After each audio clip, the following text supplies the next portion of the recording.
What's up, guys? How we doing? Daniel Blair, he's got a new job. And as much as we all want to think KTM is all good now that they got this financial infusion, it's not. I've got a Jason Anderson update, and this weekend is huge for Hayden Deegan, Tom Vialle, and all the other guys battling for a championship in these 250 classes. If you guys haven't tried Nano-Extreme yet, I strongly recommend it. Head over to Nano-Extreme, use code COOKSY for free shipping. And if you don't believe me, ask any of the thousands and thousands of people who got samples, tried it, and they love it. The proof is in the pudding. Go to Nano-Extreme, use code COOKSY for free shipping. If you need a training program, head over to Complete Racing Solutions. Coach Rob has stuff dedicated to youth, vets, and everybody. He's got the best programs over there. And by the way, for members, he is giving away a year membership to one member for April. So do yourself a favor, head over to Complete Racing Solutions and get yourself on a healthy program that will make you stronger, smarter, and just a better person. Check out Ride Strapped, goggles, glasses, shirts. Hit up your Red Pill shirts or just get some goggles. Ride Strapped is a company that I'm very fortunate to be involved with. They're good people, so check out ridestrap.com. You need people like me so you can point your fucking fingers and say, that's the bad guy. So Daniel Blair finally has his dream job. Seriously, this is a guy who was, the voice of Supercross. He was the announcer. He's had all these great jobs. He worked at KTM. He's raced. And he's finally landed at the job that he believes he's supposed to be at the whole time. It's funny how life takes us down these weird paths to get where we need to be. But Daniel Blair is now the general manager of ClubMX. He's in charge of a lot of stuff in the day-to-day. He's going to handle the signing of amateur riders and the talent development. He's going to handle a lot of the scouting for the pro team. This is his dream job. And the one thing I can say about Daniel is I've talked with him a lot. This guy spots talent. I mean, he's been around this sport, and he's not just been at, the low end or the high end. This guy's been all the way through this industry. He's raced as a privateer. He had a shot on a factory team for just a minute. He's had industry experience that you cannot buy. And he's been on the TV side of it. He's been in deals with, distributors. This guy knows this sport inside and out. And to see him partner up with ClubMX, and you guys know I'm a big fan of Mike B and Brandon over at ClubMX. I think what they're doing is exactly what we need in the sport. We need good people to do it the right way. They don't just bring people in and sink or swim. They develop and teach over there at ClubMX. It is a great program. And to see Daniel joining them, man, I'm excited to see where it goes from here. Because there's no way with that kind of talent that this doesn't turn into something a lot bigger. They can help change this culture. We have a culture of training facilities that bring people in, burn them out, put them on performance-enhancing drugs, and do all these crazy things that are horrible and detrimental to the sport. They use them up, they hand them off to promoters, and these kids are burned out. That is something that Daniel, Mike B, and Brandon, they're all very aware of the issues in this sport. And they will do a damn good job. If I was sending my kid to train anywhere, I would send him to ClubMX. If I wanted them to get on a team and learn and develop, ClubMX, I've said it over and over and I'll say it again, that's where I would want my kid to go ride. And I know it's not perfect. It doesn't fit for everybody. It didn't work for the American Psycho, Mark Finnis. But overall, from what I've seen out there that's available to teach these kids and give them the best opportunity to succeed in this sport and this industry, ClubMX is somewhere where I would want my kid to be. These guys at ClubMX are a breath of fresh air in the industry, and we are fortunate to have them. If you want to see what they're up to, they're very transparent. They put everything out on YouTube. They do an amazing YouTube documentary. They're now focusing on some of the amateur kids. They are exactly what this sport needs. So with the news a few weeks ago about KTM getting that financial infusion of money, and they've lost ownership to some outside interests, it looked as though they were on their road to recovery. Well, not so quick. I talked to a former high-up executive in KTM, and he gave me some of the insights as to what's going on there. It's not good. And I've seen this over and over. This happened, I worked at Tucker Power Sports.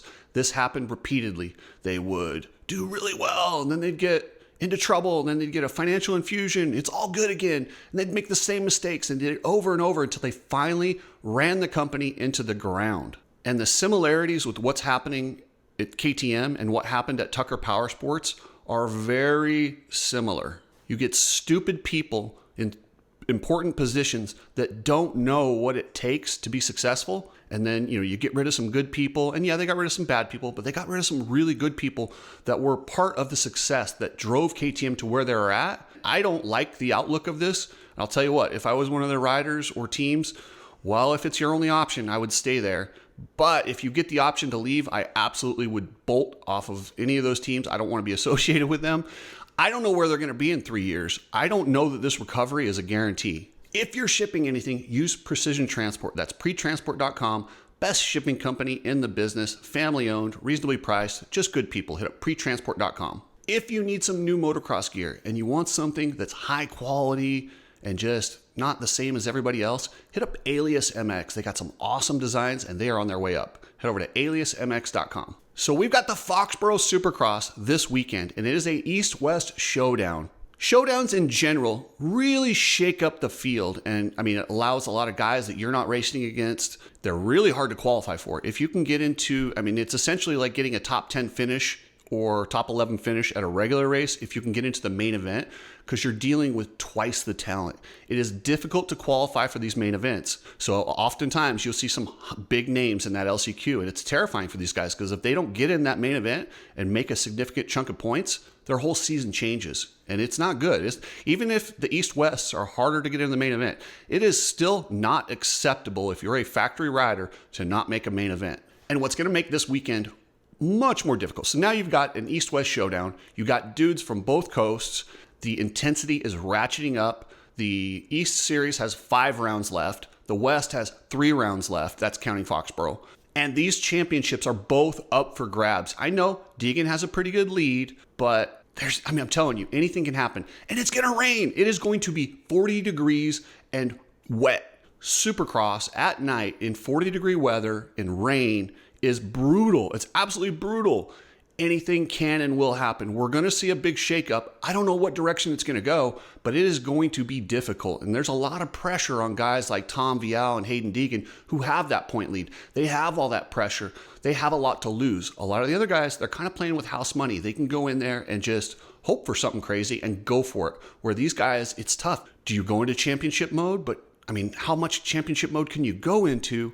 Because if you fall too far back and your rival wins, it really changes the outlook of this entire series.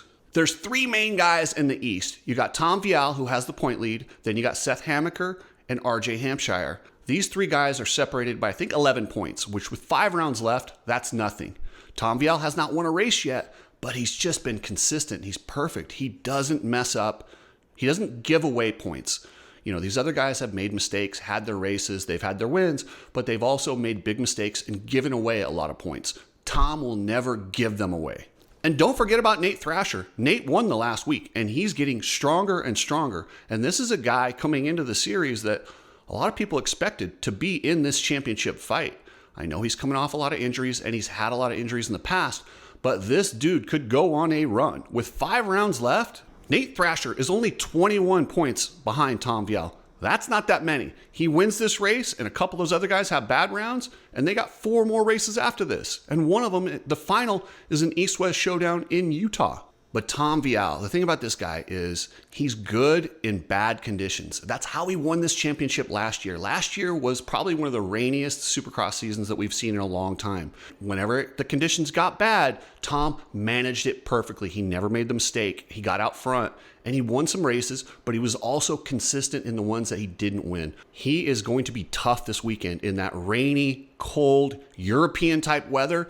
I look for Tom Vialle to have some good results, and he might take a stranglehold on this championship. If he can get that elusive first win, or even if he just gets a podium, he still is just, he's putting himself right there to win this title.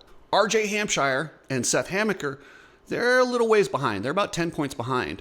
And for Seth, he's playing with house money. He can do whatever he wants. I don't think he was really predicted. He's had a better season already than a lot of people expected, but this kid is talented, and he thinks he should win. He thinks he should be the champion, and he might end up being the champion.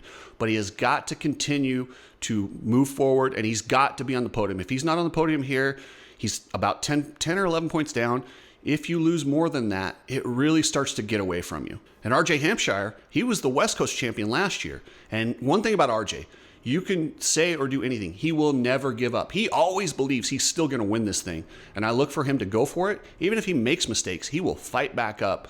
And, oh man, I don't know. I cannot wait till Saturday to watch all these guys battle. And then in the West, you got Hayden Deegan. Now, this is a tough spot. And you might say, well, wait, he's up 15 points on Julian Beaumer, and he's up 20 points on Cole Davies, and nobody else is really in contention. So it's a lock, right?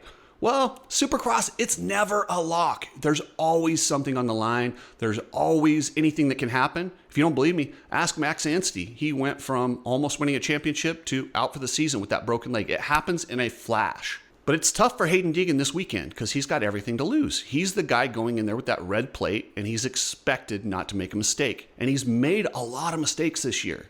He's had a lot of distractions with the arrest. He's got the Julian Beaumer rivalry. Meanwhile, Cole Davies is just finding his groove. This kid could go out there in this wet, nasty conditions where his balance really helps him in situations where the track breaks down. I don't know what the track's going to look like, but I mean, with rain and cold weather, it's not going to be easy. He goes out there. If him or Julian Beaumer can close this thing up to within 10 points going into Utah, it is going to get stressful in the Deegan camp. One thing about Deegan, though, is he does handle pressure extremely well. He almost thrives on it. So now that believe it or not, there's pressure on him right now. This is pressure not to throw it away. This is considered his championship. Anything less than, walking away with that number one plate is a disappointment in the Deegan camp. But whenever you put the pressure on Hayden Deegan, he usually rises to the occasion, but he cannot make a big mistake at this race. If he makes a big mistake in this deep East-West showdown, it could be costly. And I have a little bit of news on Jason Anderson. It's not great news. It's not horrible news. But everyone was wondering why he left Seattle and had the family emergency. And everybody's been asking. And I've been very reluctant to talk about it because I don't want to get into somebody's personal issues when involving their family and an illness or something tragic. It's not fun to talk about. I don't want to talk about it. But I did ask around a little bit, and what I found out was his daughter has an illness. I do not know the severity. I do not know any details. All I want to say is I'm sending my best to Jason Anderson, and I pray it works out for you, man. I pray it works out for you because as a dad myself, your biggest fear in the world is something happening to your children. You value their lives more than your own, and I'm sure Jason Anderson is in that same situation, and I can't imagine what him and his wife are going through. So I just want to send my best and say, hey, man, I don't know what's going on. Tell us when you feel like telling us, but just know we're all pulling for you. And as a fellow dad, we all feel for you, my man. Thank you to all the members. I appreciate you guys. BNR Bob, you won the Cooper Webb Red Bull helmet. So make sure you email me, chriscookseymedia@gmail.com. Email me your information and we will get that Cooper Webb helmet out to you. And then this month, Coach Rob has stepped up. He's giving away a year membership. This will get you in shape. And it's not just a program for top pros. He's got programs for busy people that are just, whatever your level is, he'll have a program that will make you be your best self. That's all we can ask for, right? Is our best selves. Whether you're a busy professional or you want to up your athletic performance, whatever you want to do, Coach will help you out.